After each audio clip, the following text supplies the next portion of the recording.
Why do we sabotage the things that we know are good for us? And what does it take for our body to actually catch up with our mind? Okay, so this channel is quite literally all about struggling when you know something, but you are still not acting on it, or your body is still really struggling to feel it. I created this channel because I think that there are so many great channels out there that kind of show you how to get from point A to point B, but a lot of the times people are speaking at you already from point B. And if you're starting at point A, you might be like, what the fuck? I'm all alone here, and no one is showing the disgusting process of getting from A to B. Like, who's in between A and B? And who is like holding out their hand for me that I can hold that will kind of be my friend along this journey. So I created this channel to be the messy one that you can listen to and hear all of my vulnerable struggles and stories, but hopefully that gives you a little bit of warmth in a way, that you feel that, nothing is wrong with you and that this is normal. And struggling with life, struggling to have a better relationship with yourself, struggling to be more creative, struggling to live an authentic life, all of that is fucking okay.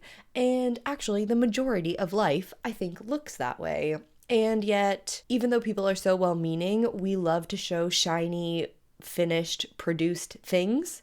And that's lovely, but also I am so craving the mess.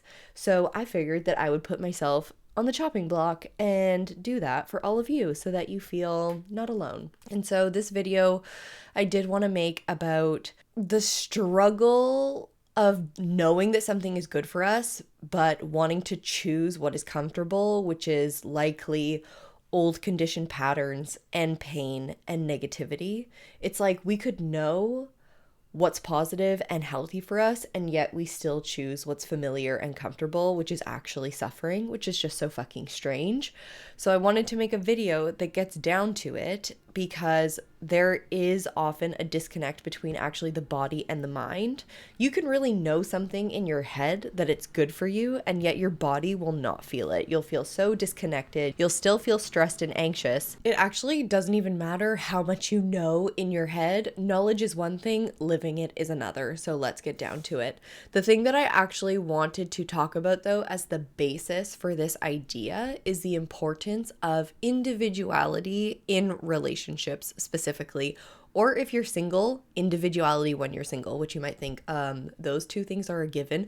But no, you could spend the majority of your singlehood feeling miserable and sad and actually just pining for company, versus actually grabbing a hold of this opportunity in your life to be alone and to pursue your interests and get to know yourself. I'm sharing my thoughts on this video from the perspective of someone with complex trauma. I didn't invent that. My therapist told me this.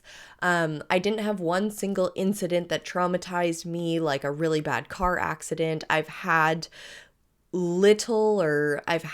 different situations and lived experiences that have kind of accumulated and become this interwoven trauma web in my brain.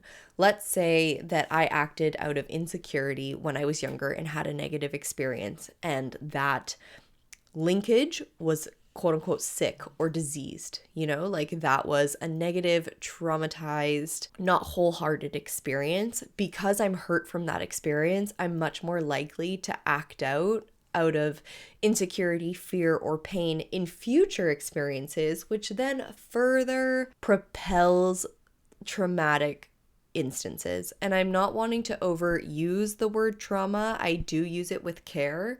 It's not just like, I stubbed my toe and I feel trauma from that. Or a girl told me, oh, I think your breath stinks. And, I felt so embarrassed and now I'm traumatized. I'm not necessarily talking about that. So I am someone with complex trauma, and right now I'm in therapy, and I'm doing both somatic and parts work therapy. So it's also called internal family systems, or IFS. The core idea is that we're not single unified selves, but a system of different parts, each with their own feelings, beliefs, and protective roles. So there are three main types. First is called exiles, which are young, vulnerable parts carrying old pain and trauma. The ones that hold the wound of I'm not enough or I'm not safe. Then there are the managers, which are protective parts that try to keep the exiles locked away by controlling your behavior, your environment, and your relationships. The people pleaser, perfectionist, the overachiever. And then firefighters, which are reactive parts that come in when exiles get triggered and the pain feels unbearable. They act impulsively to numb or distract, scrolling, drinking, dissociating, sometimes self-harm. Underneath all the parts is the self, calm, curious, compassionate, clear. So like your big S self. The self isn't a part, it's who you actually are. The goal of parts work isn't to get rid of difficult parts, but to build a relationship with them from the self, to ask them what they're carrying, what they need, and to help them relax their extreme roles.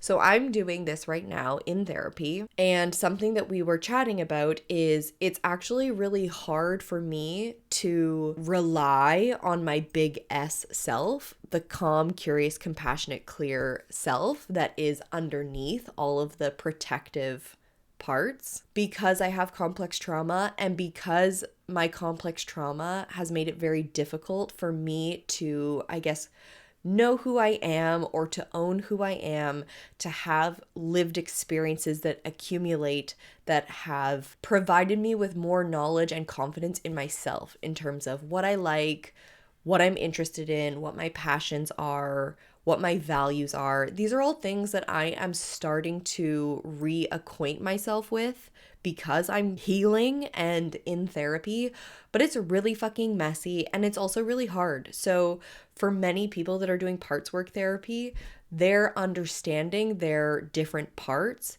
but maybe they have like a clearly defined sense of self that they can rely on once they clear the shit away. For me, I'm both working on understanding my parts and then also, I don't want to use the word bolstering, but also strengthening the big S self as we speak. And it's really hard because you'll have both of these different things interacting and kind of clashing against one another.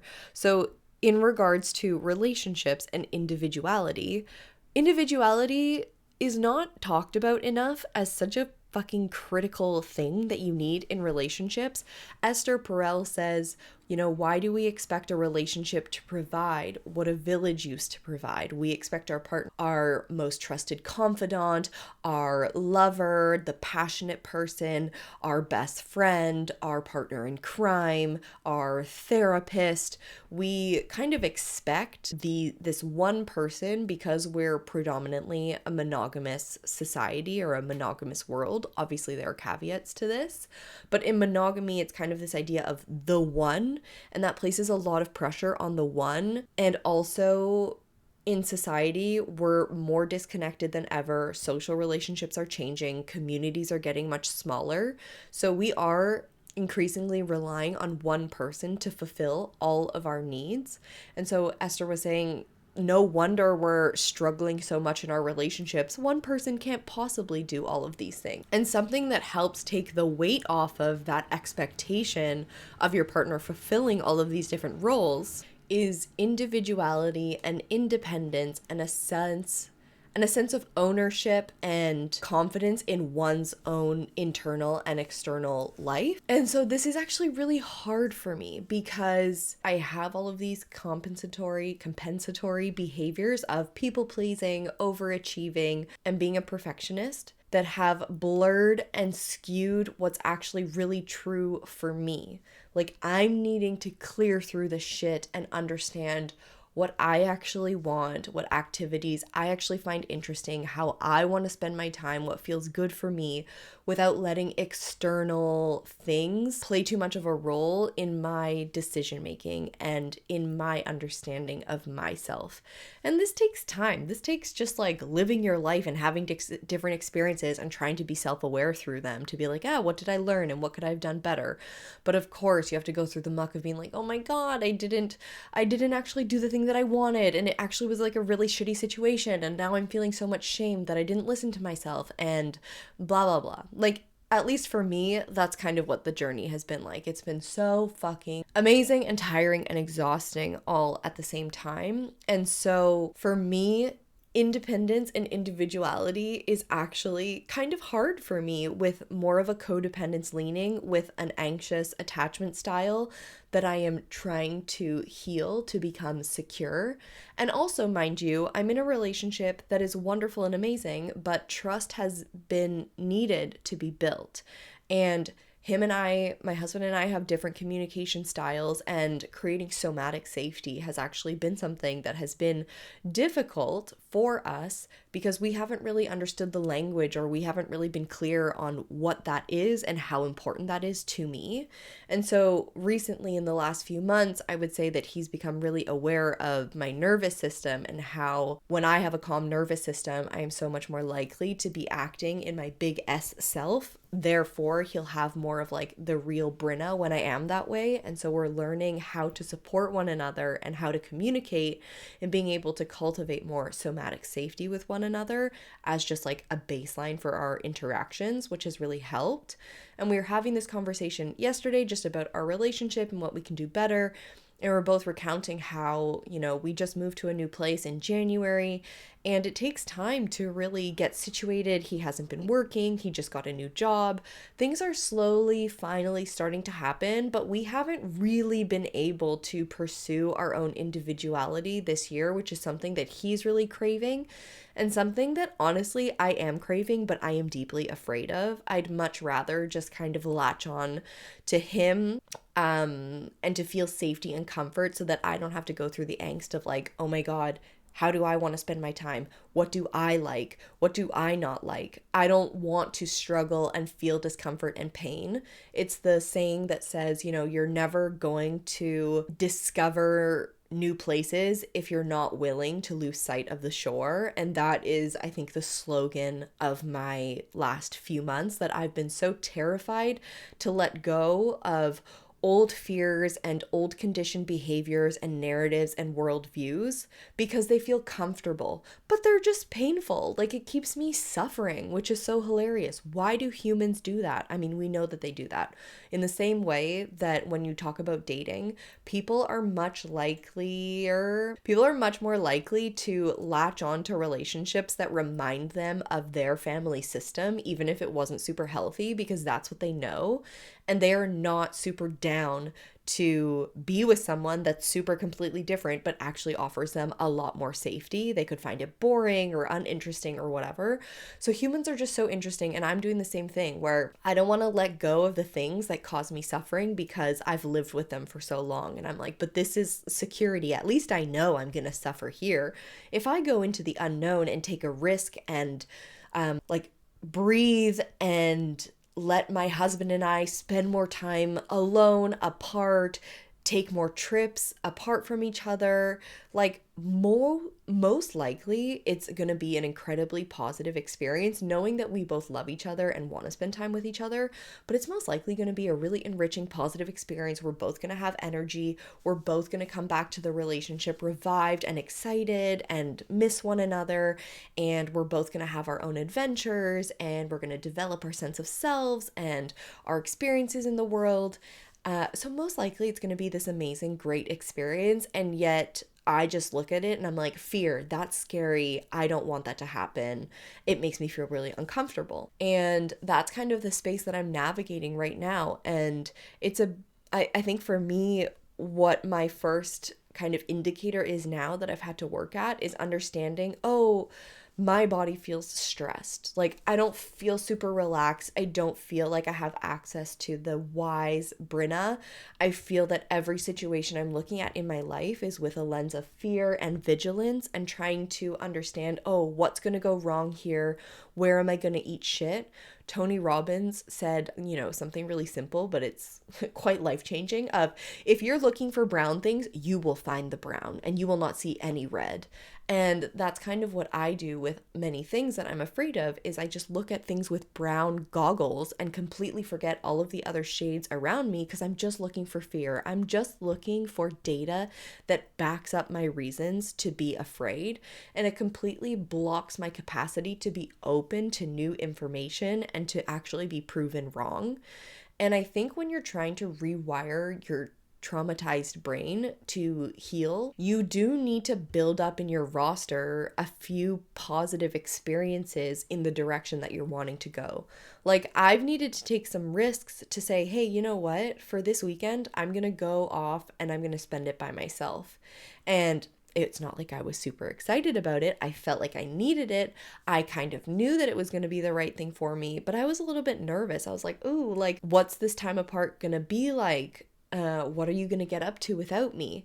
And I needed to kind of breathe and I guess be brave and just do it anyways for me to have that experience, to be like, oh, spending time with myself is actually not bad and I can enjoy my own company and it's actually quite fun. And I get to just read a book or do activities for myself that I don't often let myself do because I'm too busy being around the house and kind of just being down for whatever. So if you're anything like me and you are kind of struggling in that place of knowing what's good for you or knowing that you need to pursue your own hobbies, your own interests, just know that it's not necessarily supposed to feel amazing, but you have to do it anyways. There's going to be resistance, but you need to start building those positive experiences. Now, if you're really somatically unwell and dysregulated, throwing yourself into a completely new exposed environment might not be the best time for you to do that. So you need to kind of calibrate when you're feeling strong enough to kind of take a risk, knowing that you're a little bit nervous, but also knowing that you can handle it and that you've got this. And so if you're someone like me that, I don't know, this feels like a very niche area to be struggling with, but I think it's super fucking critical and important, and so many of us are just blind and asleep to the fact that we're kind of chugging along on someone else's agenda or someone else's relationship structure or, you know, Hollywood's idea of what romance looks like. And you could also just be chugging along on the safety of being in a relationship and having someone that loves you and is there for you, that you forget yourself and you forget that what actually is a key ingredient of a thriving relationship is having a thriving relationship with yourself and your own internal world.